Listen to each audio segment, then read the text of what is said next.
네, 안녕하세요. 자, 이번 영상에서는 제 허리 통증 이제 히스토리에 대해서 좀 이야기를 해보려고 해요.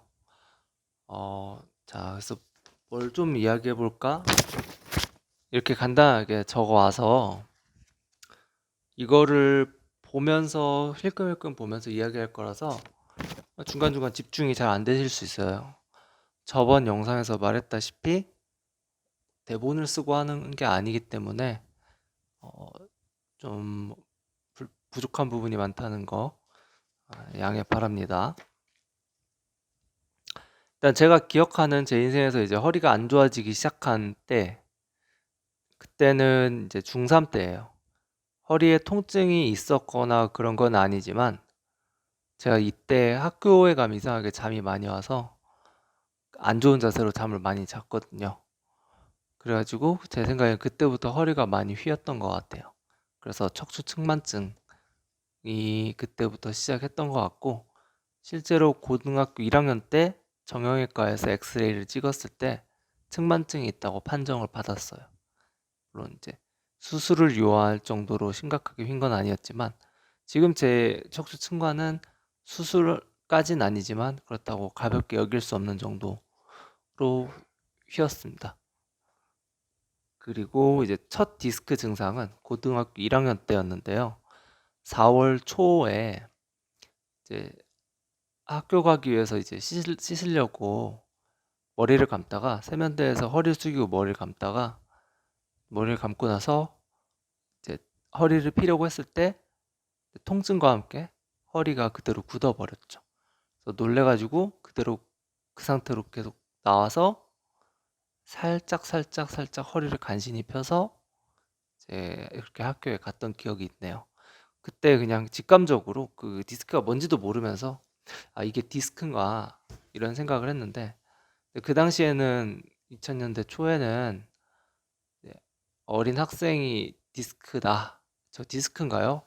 저 디스크인 것 같습니다, 이러면 뭐 어른들이 막 뭐라고 했어요. 뭐 웃기고 있다 이러면서. 그 당시는 그랬었는데, 근데 그때 제가 4월부터 학교에 있는 운동하는 동아리에서 운동을 했기 때문에, 사실 초기 디스크였던 것 같은데 운동을 했기 때문에 금방 좋아졌어요. 통증도 사라졌고, 근데 운동을 하면 확실히 주변 근육이 붙잡아 주니까 그랬던 것 같은데, 근데 그 운동을 이제 제가 고등학교 2학년 중반에 그만두고 고3이 되면서 점점 살이 쪘죠. 앉아있는 시간이 늘어나니까. 아, 그래서 고3 때 최초로 다리 저림 증상과, 그리고 디스크 환자들이라면 그 아는 그 특유의 전기 신호가 몸 안에서 팍 터지듯이 순간적으로 단말말을 지르는 그 통증이 있어요. 그 통증도 겪고, 그래서 학교 수업 듣다가 소리를 지른 적이 꽤 있었죠. 그래서 그때 충무병원이라는 곳에 가서, 지금은 영등포 CM병원이라고 바꿨는데 이름을, 디스크 판정을 처음으로 받았어요. 그때도 MRI를 찍기 전까지는 의사 선생님께서 무슨 젊은 학생이 디스크냐, 말도 안 되는 소리 하지 마라, 이런 얘기를 하더라고요. 결국 MRI를 보시더니 디스크가 맞다. 디스크의 나이가 60대 할아버지의 디스크를 갖고 있다, 이런 얘기를 했습니다. 그 병원에서 따로 치료를 받지는 않았고, 제가 같은 반에 있는 어떤 학생을 통해서 카이로프락틱 비슷한 걸 받았어요. 이소가이라는 일본 사람이 창안한 어떤 도수 치료, 지금으로 말하면 도수 치료인데, 그런 거에다가 이제 그거에 병행하는 어떤 운동, 불신 운동이라는 거를 받아, 처방받아서 했고, 실제로 효과가 있어서 그걸로, 그걸로 그냥 큰 불편함 없이 고등학교 3학년을 지냈던 것 같습니다. 그리고 그 후로는 중간중간 이렇게 아픈 때 있었는데, 그때는 뭐 잠깐 병원 가고 뭐 배웠던 굴신 운동하고, 특히 이제 주로 견인 치료. 이제 가면은 기계가 이렇게 몸을 당겨줘가지고 디스크가 빠져나온 디스크가 제자리에 들어가게 한다. 이런 거 있잖아요. 그런 거를 받아서 많이 좋아지곤 했죠. 견인 치료가 효과가 좀 있었죠. 그렇게 했는데 이제 31살 때 크게 아픈 때가 와요. 제가 학원 강사로 일을 하고 있었는데 어느 날 허리가 너무 아팠는데 아침에 일어나니까 몸이 이렇게 휘어서 이게 정면에 이렇게 서 있으면 이렇게 정면에 서 있으면 몸이 한쪽으로 휜 거죠, 이렇게.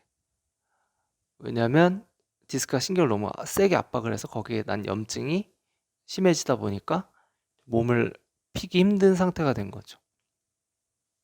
그래서 병원에 가서 주사 맞고, 주사는 이제 신경 차단술이라는 주사를 맞았죠. 정확히 신경을 차단하는 건 아닌데 이름이 좀 잘못 붙은 주사예요, 그건.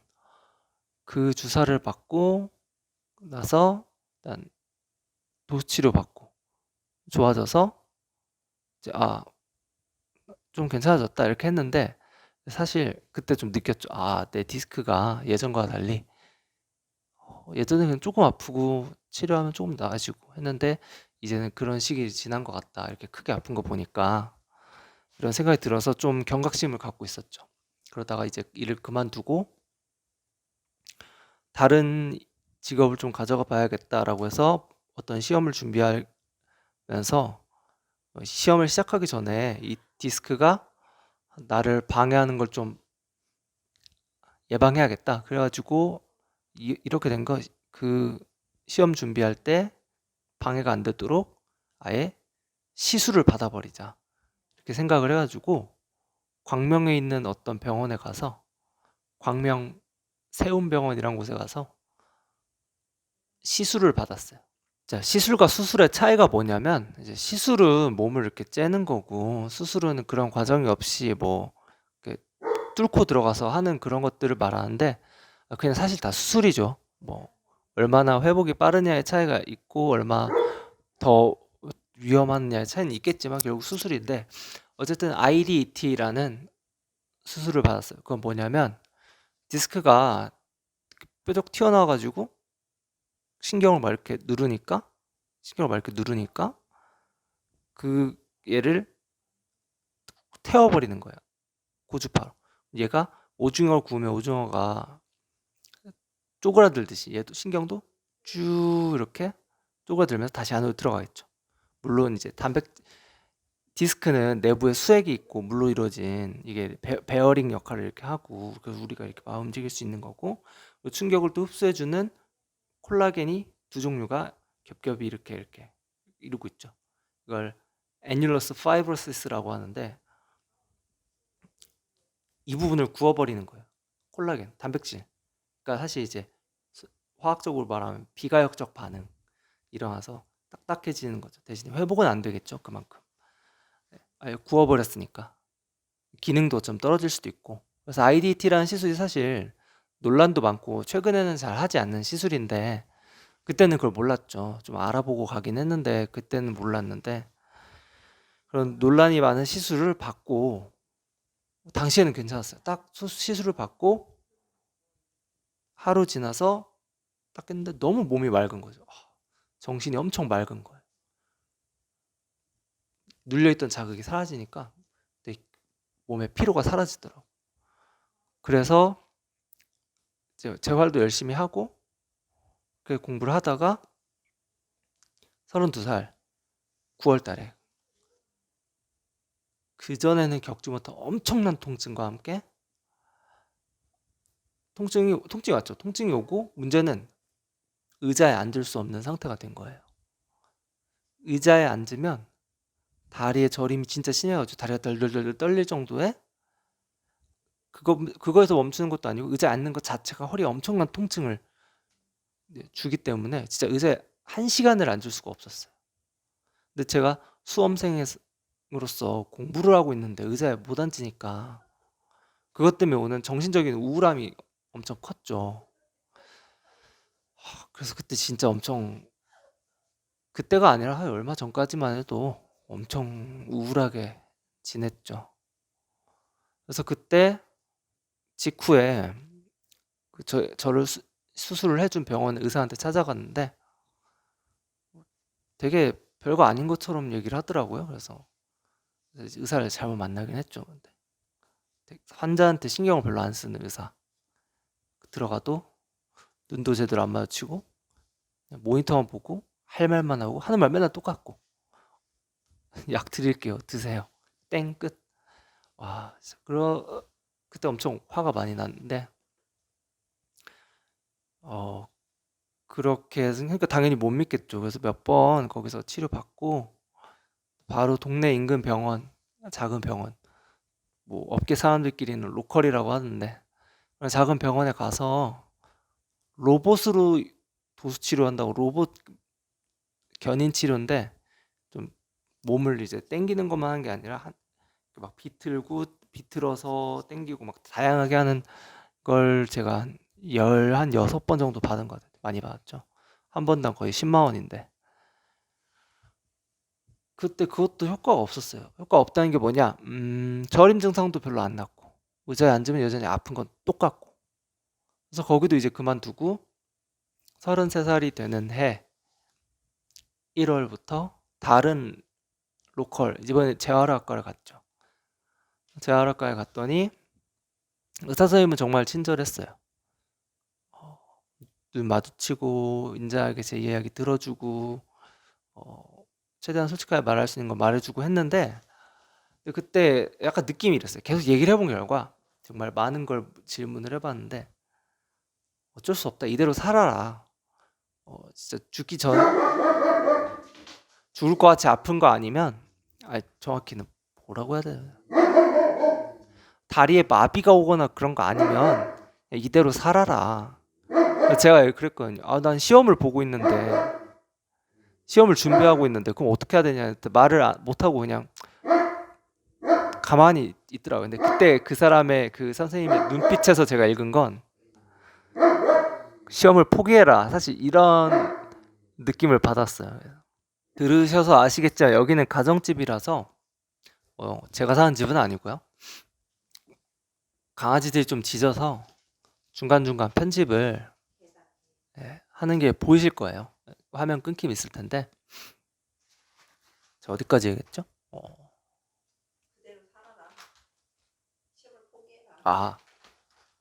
솔직히 지금 생각해도 좀 어이가 없는데 그쵸. 여러분이라면 어떠시겠어요? 내가 직업을 바꾸기 위해서 시험을 준비하는데 허리가 아파서 의자에 앉을 수가 없어. 근데 의사는 그대로 살래. 뭐 어쩌겠어요. 되게 힘들겠죠. 근데 또 의사가 그럼 우리 같은 일반인이 뭐라고 하겠어요? 뭐 따질 거예요? 뭐 따지면 어쩔 건데, 그쵸? 그래서 그런가 보다 하고 우울하게 살고 최대한 아픈 몸을 이끌고 공부를 하다가 너무 심하고 또 이런 것도 있죠. 도수치료를 받는데 도수치료사가 이제 얘기를 하죠. 어디가 어떻고 저쩌고 저쩌고 해서 아프다 이런 얘기를 해요. 그래서 그렇구나 드디어 원인을 알았구나 라고 해서 치료를 받는데 또 웃긴 건 그 치료를 받아도 아픈 거예요. 그러니까 그때부터 계속 의문이 드는 거죠.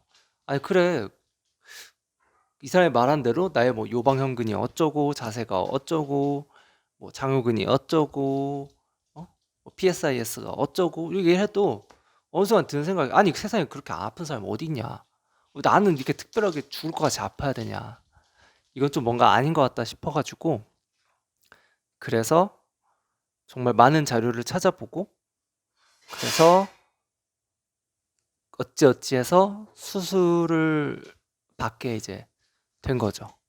제가 방금 말한 그 어찌어찌 그 과정은 다른 영상으로 되게 자세하게 올릴 거예요. 네.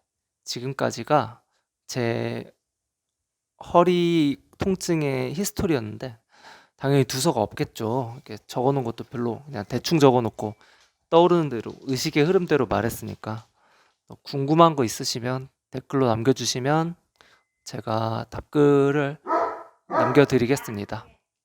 네, 감사합니다.